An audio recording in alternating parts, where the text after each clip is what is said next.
We're going to continue our series on feels, why your emotions matter, why your emotions are important. But for the past 5 weeks, we've been talking about negative emotions: shame, anger, fear, jealousy, sadness. But finally, tonight, we're going to talk about happiness. We're going to talk about happiness, and it's something that we like talking about. I would always tell Brother Bo that any topic that we tackle, any topic that we preach on, usually it happens or it must happen to me in my life so that it becomes realistic. So imagine when we were talking about sadness, anger, fear, and finally today we're going to talk about happiness. And I think we're a little more excited to talk about happiness than talking about jealousy, than talking about sadness, and talking about anger. All right, so if you're ready, I'm ready. I'm going to ask you to join me in praying our favorite prayer here at the feast. So together, in the name of the Father, Son, Holy Spirit, amen. Together today, I receive all of God's love for me. Today, I open myself to the unbounded, limitless, overflowing abundance of God's universe. Healing and miracles. Today I open myself to God's Word, so I become more like Jesus every day. I'm God's servant. I'm God's powerful champion. And because I'm blessed, I'm blessing the world in Jesus' name. Father, we come before you tonight and ask that you have your way in us. That as we talk about your Word, as we meditate on your Word, we pray that you will speak to us personally and assure us of your love, no matter what. Father, have your way in us tonight. May your word change us and change us for the better. In Jesus' name we pray. Amen and amen. Can we extend our hands? You know, normally I would ask people to extend their hands towards my Bible, which is in my phone, because us young people, we have our Bibles in our phone. But I have a real Bible here. I mean, the Bible here is also real, but I have the book form, so I'll just use this. Okay? If you have your Bibles in your phones, or if you have the physical Bible, can I ask you to just lift it up, and then let's honor the Word of God together. Together. Thy word is a lamp unto my feet and a light unto my path. Can we give the Lord a clap offering? Please take your seats. Thank you, worship team. Thank you, Meng. You know, Meng is my favorite worship leader on stage tonight. So, thank you very much. Thank you very much. Once in a while, I like preaching here in Salcedo because, I lead the district of Makati, and we have levels here. And you know the different levels depending on their teleprompters, okay? So, in Taguig, Feast Taguig, in SM Ora, we have a small prompter, so we're simple there. And then in Glorieta, we have a big one, but it's just one teleprompter. Here in Salcedo, dalawa. You know, and it's good. And here may pa Evian water. So, you know, I feel like I'm preaching in the Forbes Park of Feast Makati. Anyway, we're talking about happiness. Can I ask you to define what happiness is? Can anyone share or shout, what's happiness for you? Sige na, kunyari may tinatanong ako sa inyo. Tapos, what's happiness for you? Come on. Happiness is what? Huh? Or what makes you happy? What makes you happy? You can shout. Kahit hindi kayo nakikita, huwag nyo gagalaw yung bibig nyo para hindi halata. Food. Traffic. No. What else? Dito. What makes you happy? Huh? Sleep? Sleep. Family. Family. Yeah. Well, yeah, there are so many things that make us, different things that make us happy. But happiness, guys, is a good feeling. Tama? Can you say that you're happy when you're feeling bad? No. Yes. Di ba? When you wake up in the morning, I'm happy because I feel bad. Hindi naman, di ba? It's a feeling of goodness. It's simple joys. For me, happiness is sotanghon. I love sotanghon. That's my comfort food. And sotanghon, kontis sotanghon. That makes me happy. For me, spending time with family is happiness. We love to travel as a family, but I want you to think of the things that make you happy, all right? And I'm going to help you by showing you a video. And if you recognize what's on the video, there's going to be a song in the video, then I invite you to sing. It's a simple thing, not that I was there when they made that, but it's an old video. So I just saw that from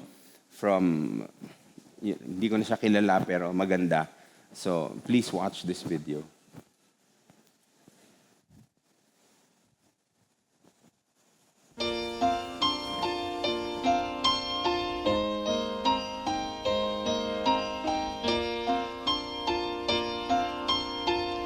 Well, I don't know, Linus.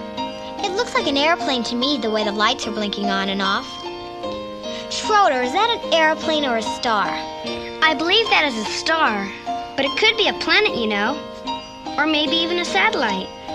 It could be a satellite. I wonder. Well, we'll never find out by just standing here. Where are you going? I'm going over here to get a better look.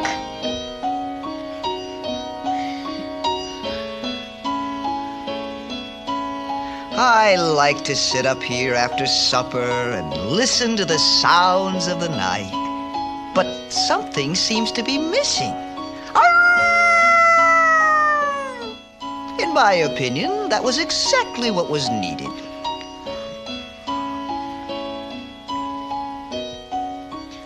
I'm so happy. That little red-headed girl dropped her pencil. It has teeth marks all over it. She nibbles her pencil. She's human.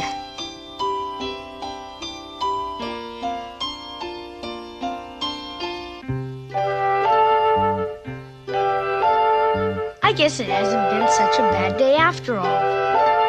Happiness is finding a pencil, knowing a secret, telling the time. Happiness is learning to whistle, tying your shoe for the very first time. Happiness is playing the drum in your own school band. And happiness is walking hand in hand. Happiness is 2 kinds of ice cream, Pizza with sausage. climbing a tree. Happiness is 5 different crayons, catching a firefly, setting him free. Happiness is being alone every now and then. And happiness is coming home again. Happiness is morning and evening, daytime and nighttime too.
You're a good man, Charlie Brown.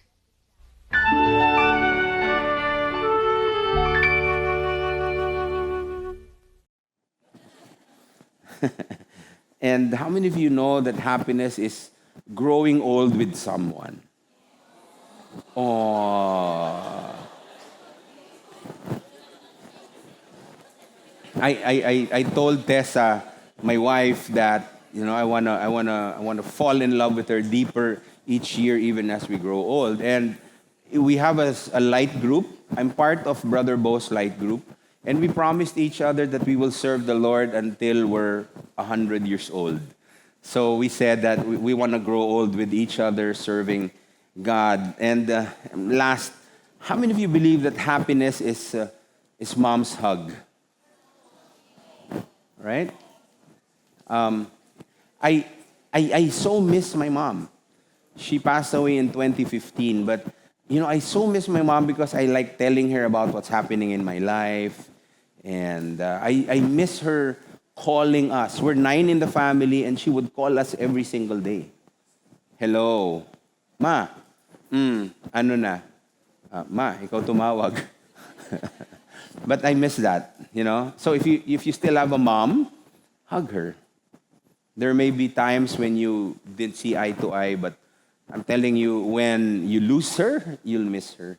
So there. Now, what else are your simple joys? Think about your simple joys. And when you go home, I'll ask you to make a list. Make a list of your simple joys. And thank God for that. Thank God for that. This is what I believe, that all these little pieces or all these little times of happiness, they make up the big kind of happiness. That if you have all these little things that make you happy in life, okay, I'm not just talking about physical things, that all these occasions, all these circumstances where you feel that you're happy, if you put them together, then that spells a happy life. To put some spiritual angle into it, happiness is a manifestation of God's goodness. It's a manifestation of God's goodness. You just know that God is good to you. You just know that whatever you're feeling is because of His goodness. As Meng said earlier, it's not because we deserve it, but it's because of His goodness. Like when I have decided to work hard for my son, because he wants to be a neurosurgeon, and it's not cheap. So ngayon pa lang po, tumatanggap na ako ng labada kung meron kailangan. But I have decided that I'm going to give it to him no matter what, because he doesn't stop being my son. And these are manifestations of God's goodness. Now, maybe we're talking about good here. Maybe some of you will ask, when was good? When was this good thing? Or when did good start? Okay? So it started when God created us. Because God Himself is good. You know that drill. God is good. And all the time, God is good. Let's read from Genesis 1. Okay, we'll take selected verses. And I'll tell you when good started. In the beginning was the Word. In the beginning, God created the heavens and the earth. Then God said, let there be light. And there was light. And God saw that light was good. Light was good. God called the dry ground land and the waters seas. And God saw that it was good. So when He divided the land and the water, after He did that, He said, God saw that it was good. Let's continue. The land produced vegetation, all sorts of seed-bearing plants and trees with seed-bearing fruit. And God saw that it was good. God knew that it was good. God set these lights in the sky to light the earth, to govern the day and night, and to separate the light from the darkness. And here it is again. And God saw it was good. Then God said, let the waters swarm with fish and other life. Let the skies be filled with birds of every kind. And God saw that it was good. God knew that it was good. Then God blessed them, saying, be fruitful and multiply. Let the fish fill the seas, and let the birds multiply on the earth. And God saw that it was good. He knew it was good. Then God said, let us make human beings in our image to be like us. Then God looked over all he had made, and he saw that it was very good.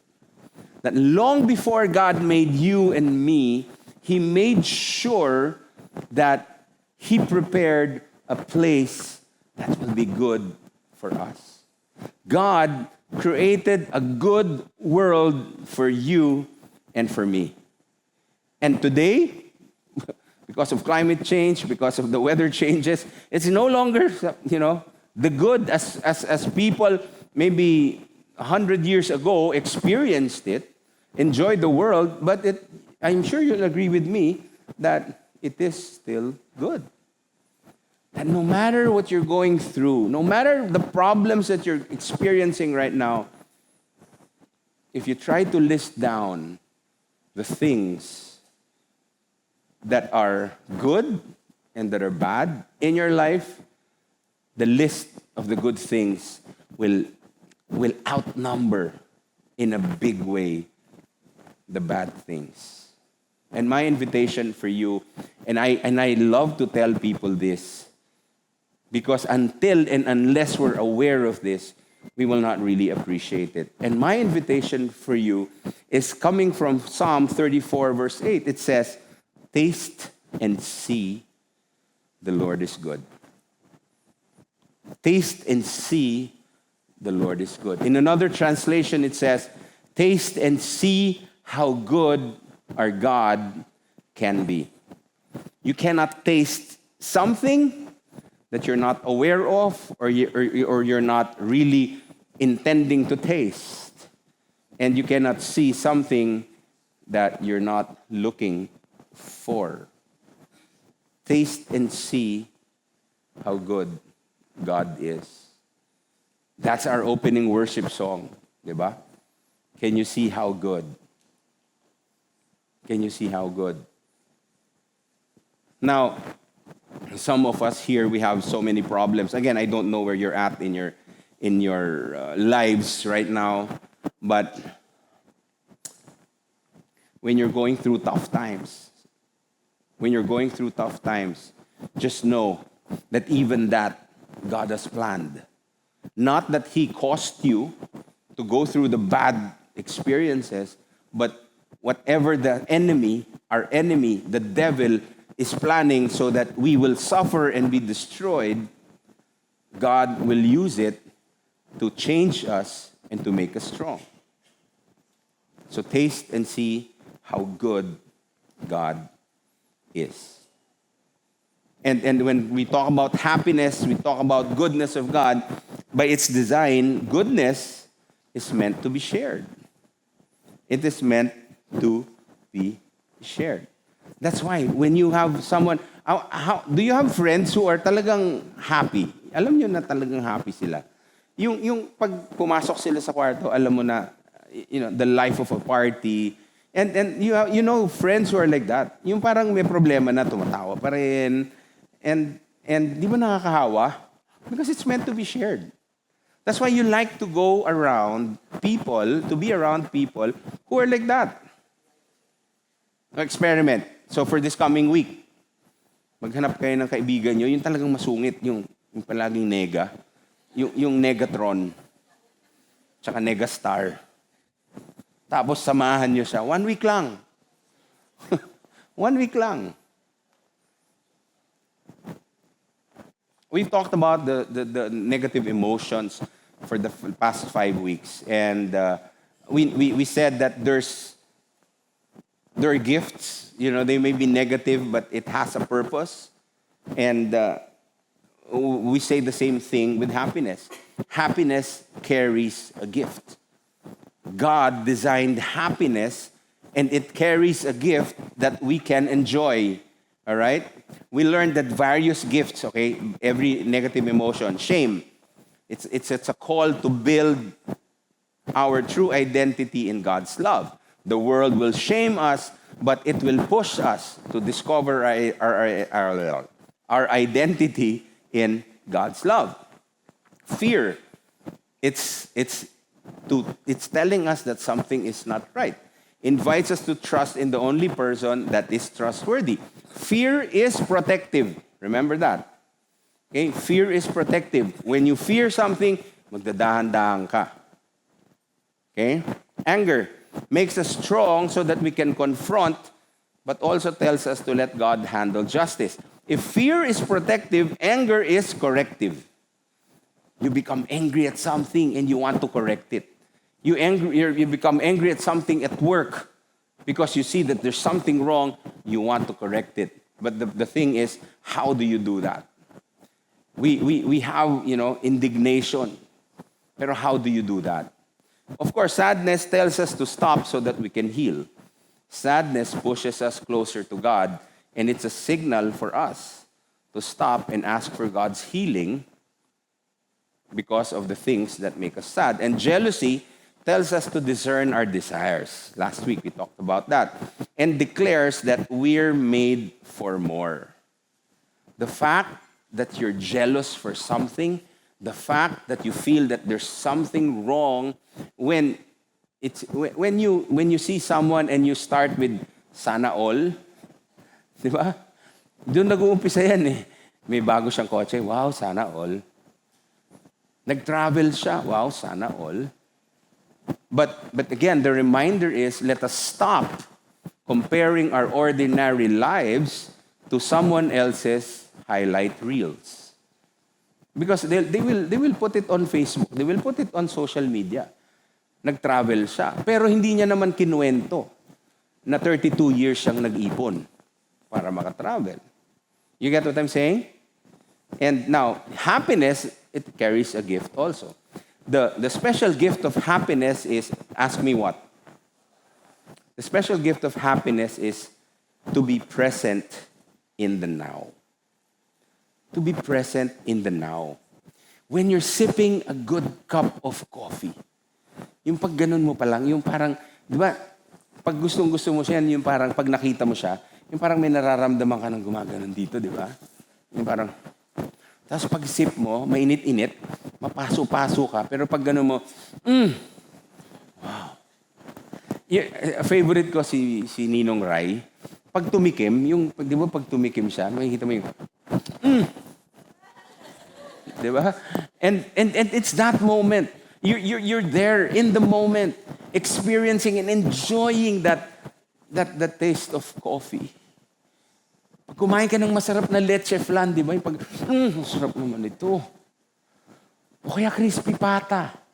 Pagkain mo nung balat, di ba? Ang sarap. So be present in the moment.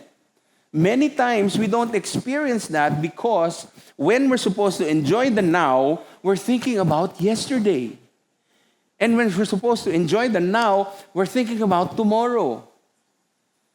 So God is inviting us to enjoy the now. Our greatest weakness is not pride or greed or lust, but our lack of gratitude, and from there stems all our sins. The lack of gratitude in the now. What do you have in the now?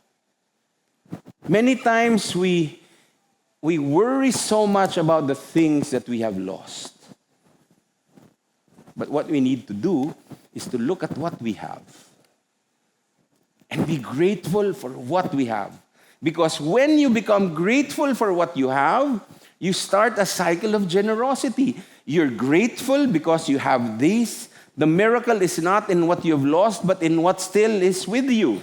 So once you realize that and you thank God for this, and then you become grateful, and then you open yourself up to receive more of God's blessing. And the more you receive God's blessings, the more you become grateful.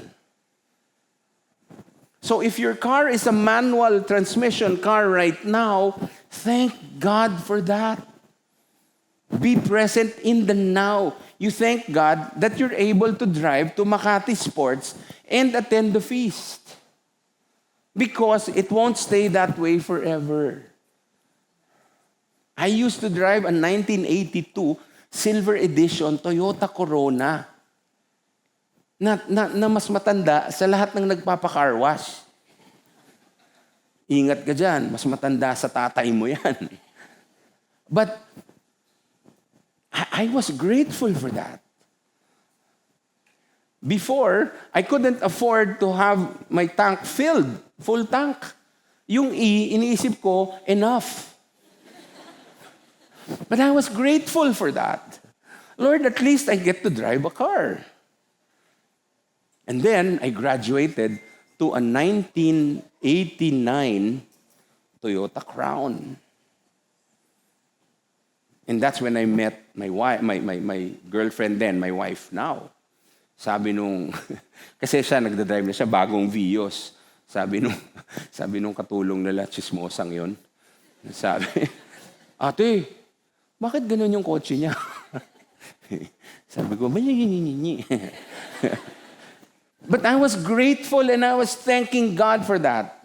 Eh kung ganito lang kalit sweldo mo, thank God na may sweldo ka. Kahit pa paano. Malaki tax mo, thank God. Sorry. Pakilayo daw po ng konti yung mic sa... Saan ko lalagay doon? Masyadong malakas, sorry. Happiness says, be here now, enjoy God's goodness, and be grateful. What do you have right now? Sabihin mo, brother, hindi mo naiintindihan. Sa opisina namin, hindi mo naiintindihan. Yung boss ko, hindi mo siya kilala. Brother, buti may boss ka. Ilang tao yung naghahanap ng boss. Sabihin mo nga sa katabin mo, I thank God for my boss. Parang may ilang seconds, no? Nag-hesitate kayo, ah.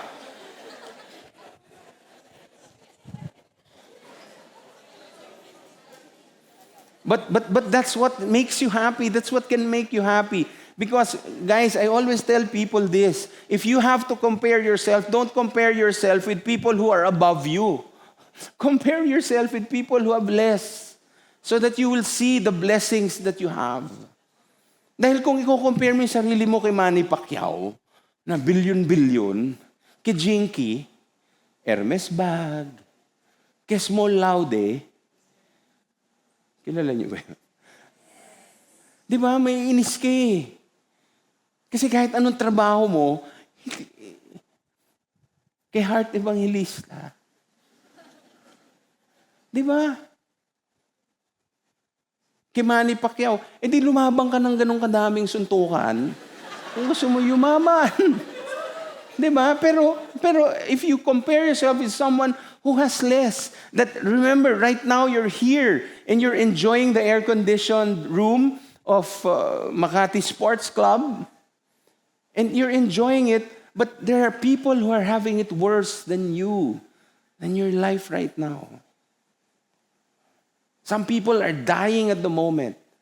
Some people are having problems where to get the money for the next meal. You get what I'm saying? Now, happiness is something that we all welcome. But yung dating mga negative emotions, shame, anger, fear, they're negative emotions, but they have blessings attached, okay? Ito namang happiness, medyo baliktad. Happiness is a blessing, but they have toxicity attached to them. Now, happiness can also become toxic. Talaga? Yes. How does that happen? Number one, when we make happiness our highest value. Di ba? Have you heard this? May kausap, ang gusto ko lang naman talaga sumaya. Yun lang naman talaga ang gusto ko. But guys, life is more than happiness. There are more important things than happiness. And these important things are some things that you need to have so that you will realize how blessed you are, and then you will be happy. You hear this a lot, but I don't really agree with this. Pare, kung saan ka masaya. Di ba? Sinasabi natin yan. Gusto ko lang naman sumaya. Di ba, pare, basta kung saan ka masaya, yan ang gawin mo. Yan ang sundin mo. Yun ang problema. Because tayo, as human beings, we're not perfect. We're not perfect. Happiness is important. You agree? Yes? But there are higher values. such as family, love, responsibility, faithfulness, and God Himself. Sometimes if you make happiness your highest value, you are bound to make mistakes. Dahil yun lang talaga ang gusto mo. And many times, yung happiness na hinahanap natin na highest value, panandalian lang. But when you choose the right things, when you choose the right people, then you will realize that when you've made the good choice, happiness will follow. Ito pa, di ba, kung saan ka masaya. Yung isa naman, brother, sister, just follow your heart. Aminin nyo, sino na sa inyo nagbigay ng advice na ganon? Just follow your heart. Delikado din yun. Because Jeremiah 17, it says, the heart is deceitful. The heart is deceitful above all things, and it is exceedingly corrupt. You can say, follow your heart, if your heart is aligned with God's heart. But if you're going to rely on your heart alone without God, then we will have a problem. Kaya tayo merong, sana dalawa ang puso ko. My mind says this, but my heart says that. Happiness. If we want happiness, we have to agree and admit and accept the fact that we can never be happy 24/7. Gusto niyong happy sa 24/7 happy? Sa langit. Sige, sino gusto maging masaya 24/7? Papag-pray natin ngayon. Wala, di ba? But that's the beauty of emotions, that if we're able to label them and to know how to lead them, then we will get the most out of life. That during the day, there will be some times when you're sad. But what do you do when you're sad? How do you correct things when you're sad? There will be times of the day that you'll be angry. Coming here, ilan yung nainis ako ng mga motorcycle. I have nothing against riders. Pero I just don't understand why they have to stitch EDSA. Yung kita mo pag tumigil. Ewan ko kung kayo kasing observant ko. Yung pag tumigil yung stop, di ba? Lahat naman stop Pero pag nag-stop yung iba, talagang ako, ba't kailangan mo? Hindi ba tayo pwedeng tumigil tayo lahat? Pag gumogo tayo lahat. Ba't kailangan mo ganun? You know, you'll be angry. But happiness, yeah, we will have moments of happiness. And if we are able to cherish that, it will add up to the bigger happiness. Diba? So think, diba? You had a cup of coffee and sarap with friends. Happy ka. But going to your next appointment, nainis ka, so na-angry ka. And then you will have a very good conversation with someone, crush mo. Diba? Parang pag-uwi mo, heaven na heaven ka. Tapos pagbukas mo ng social media mo, meron nag-post siya, meron siyang ka-date. Di masama na naman loob mo. How many of you know Inside Out, the movie? Did you notice that the emotions that we took on was from the movie Inside Out? Si Happy, di ba?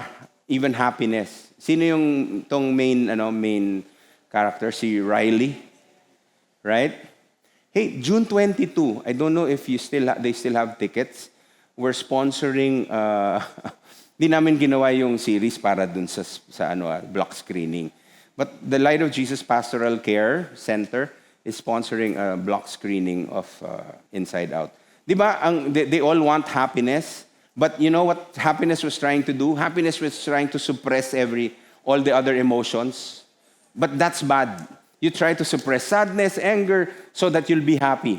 It's not gonna work. It's not gonna work. Okay? Kilala niyo ba yung mga, na yan? Yung mga emotions na yan? Okay. When we push away difficult emotions, we lose our ability to experience deeper happiness. When you start acknowledging the other negative emotions, then you realize and then you appreciate happiness even more. So first problem is when you make happiness your highest goal. Second problem is when we become allergic to happiness. While there are people who make happiness their highest goal, there are also people who are allergic to happiness. Yung ayaw lahat ng uri ng kaligayahan sa buhay. Yung parang hindi pwede yan. Yung iba, pag masaya, ba't ako masaya? Sigurado ako, lulungkot ako mamaya. So ayaw na nila sumaya. Ba't ako masaya ngayon? May mangyayaring masama sa akin. But, kaya nangyayari. Diba? Exercise ulit. Lahat tayo, pag uwi natin, maho-hold up ako. Okay? Sasabihin nyo yan, palabas, maho-hold up ako. Tapos next week, report nyo kung sino na hold up. The universe adjusts to your expectation. But sometimes there are people who are allergic to happiness. Ayaw masyadong sumaya. Because of a past experience, medyo nasaktan ka dahil iniwan ka or you had a bad experience with a boyfriend or your husband or your wife, parang ikaw naman, ayaw ko nang umibig. Pag nagiging close ka na sa iba, hindi na lang, wag na lang. You're denying yourself of maybe a God-given opportunity for you to be happy. Ayoko nang umibig muli. Okay lang yun kung talagang ayaw mo na, and I know some people who have decided, no, it's okay, I won't get married because I'm happy where I am. Okay lang yun. Pero ipakita mo naman sa buhay mo. Ayoko na umibig. Pero talaga namang kitang-kita na hirap ka. Ayoko nang umibig. Tapos nagagalit ka dahil wala kang boyfriend. Diba? So, now, more than happiness, guys, I pray that tonight we will find overwhelming joy. Because God promised us little experiences of happiness, but the more important thing is we find joy. Happiness is our happy moments, good times, happy moments, good emotions, good circumstances in your life that make you happy. But joy is eternal. You can suffer and have joy at the same time. It's the inner joy that you know that you have a God who is always on your side, that you have a God who is always on the lookout for you and who always wants the best for you. That's joy. It's like my son when we pray at night. Father, so we pray. Every night we prayed. And I would pray, Father, thank you. We would pray in Spanish because we speak Spanish at home. Because we're Spanish. So, parang di kayo naniwala. So we would pray. So, Papa Dios, te amo para siempre. So, I'd pray, Lord, thank you for my son, Ziki. He's good. Thank you that he is obedient. Maybe sometimes he's not. Thank you that he obeys daddy and mommy. Thank you that he makes the right decisions. Ziki knows that he's not all of them. But when you look at him, he goes, it's that joy, knowing that his dad will always be with him. In one of our LG meetings, light group meetings, we were asked, how do you want your son to remember you? And I said, I chose a verse in the Bible that says, I will never leave you nor forsake you. I want my son to know that when it matters the most, Daddy will be there. I want him to know and understand that even if he makes mistakes, Daddy will always be there. And it's that joy, that's what gives us joy. That you know that, yes, you will fail. Yes, you will fall. Yes, you will make the wrong decisions. But that's what's beautiful about our faith, that we know that if we ask forgiveness from God, God is there to forgive us. and that His goodness will continue. His goodness will give us simple joys and the deepest joys of life. Amen? Can I ask you to stand?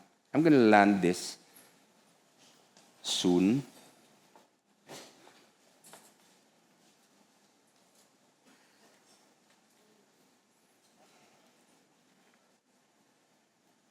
I don't know if you remember,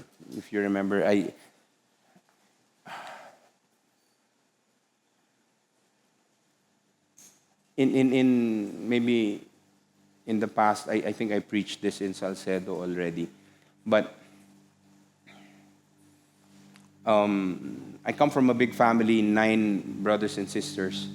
My mom was addicted to gambling when she was alive. And my dad, very good man. When asked, what do you remember about your dad? Sabi ko talaga, slow to anger, quick to listen, and slow to speak. That's my dad. He's Ilonggo. And when he's angry, he doesn't sound angry. Run. Nainis na ako, run. So maybe that's why sometimes we didn't take him seriously. But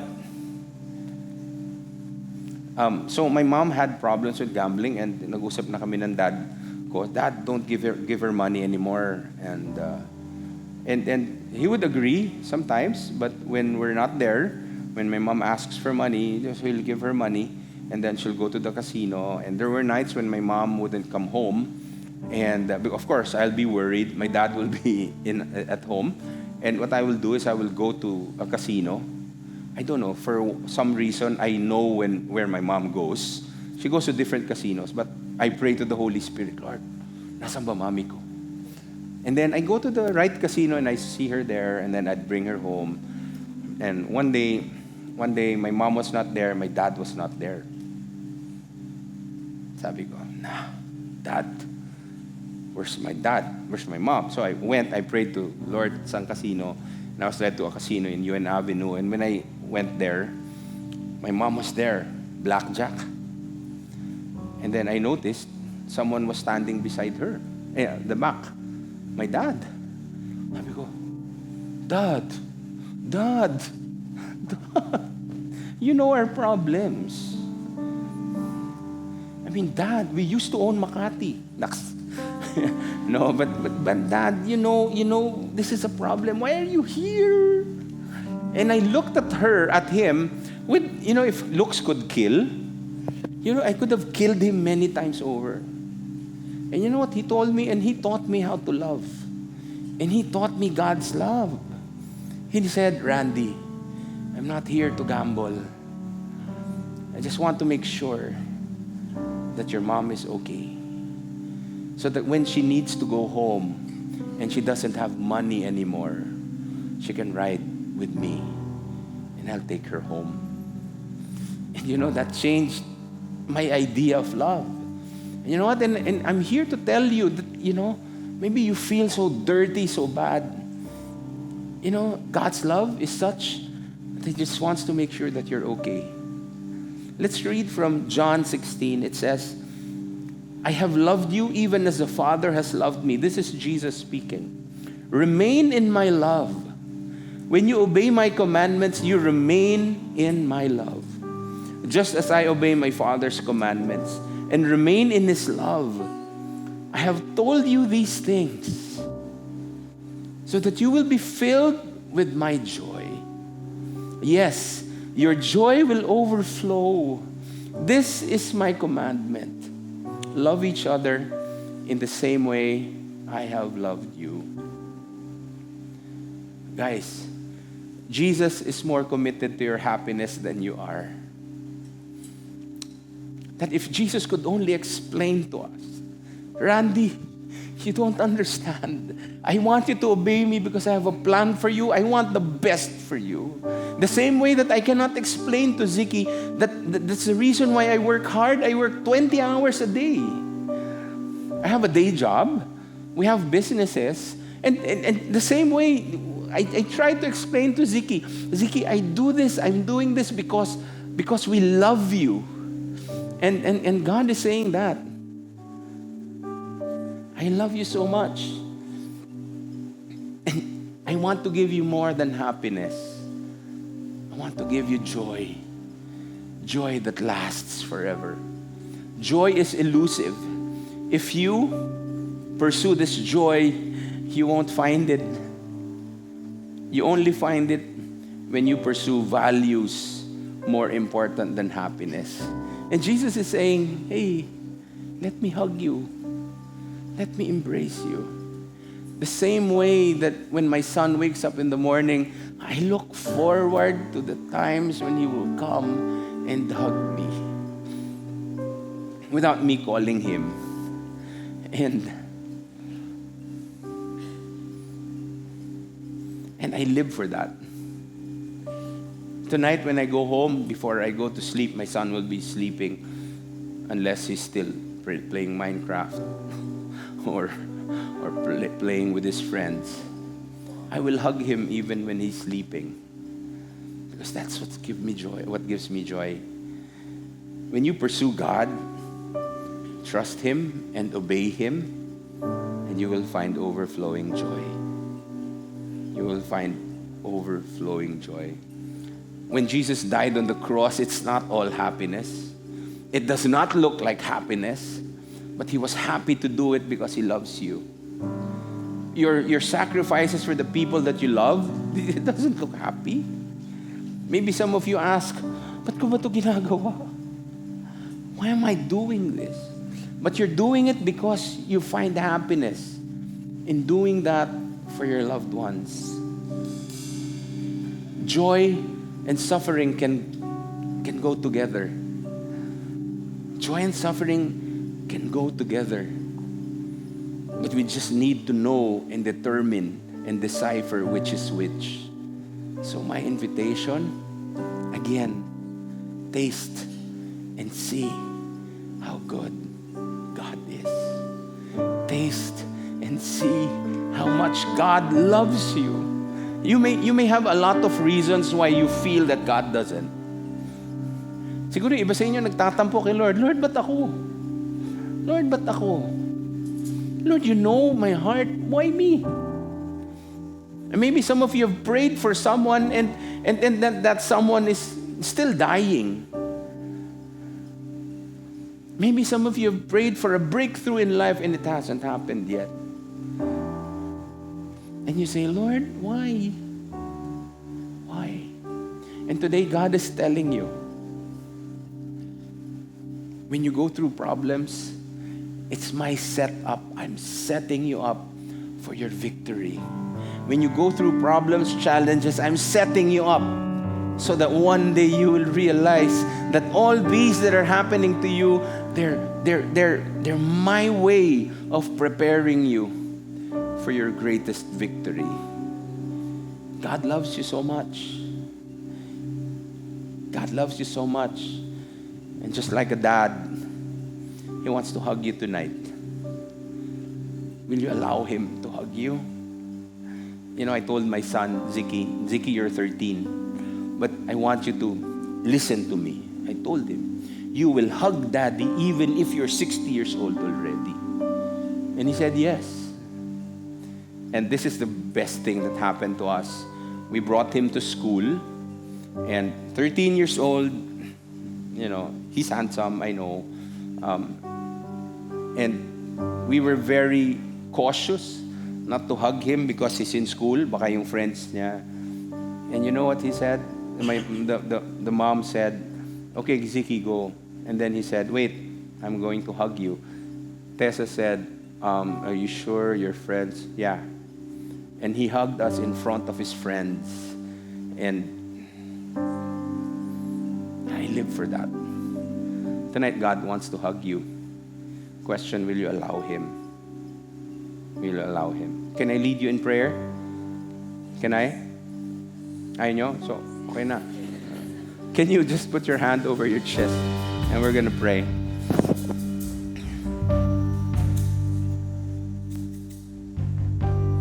Father, if we can only understand the kind of love that you have for us, if we can only be informed about your plans for us, if we can only understand the series of events that you allow us to go through, if we can only explain and try to fathom the depth of your love, oh God, we want to. But reality is, because of our sinfulness, because of our nature, because we're not perfect, we fail to see that. But God, tonight, can we be assured, oh Lord, that no matter where we are or what we've done, that your goodness is running after us. We may be bad, but you are good. And your goodness is running after us because you want to make us good. Lord, may that be our declaration today, that your love is going to run after us. That your love, your grace is going to meet us where we are. That your love, your grace, your favor, your faithfulness will greet us every single morning. You said in your word that God's faithfulness, your faithfulness, is renewed each morning, that your love will never run out on us. Father, we receive your love. We receive your love. And we declare, Lord God, that your goodness is going to run after us. Lord, we're going to do something crazy. We're not going to let you run after us, Lord. But tonight, we will run after you. We will meet that goodness. We will meet that grace. We will run after you tonight and say, Lord, we love you. We want to embrace you. We want to hug you. Lord, make us feel your love, your goodness. In Jesus' mighty name, amen and amen. Amen.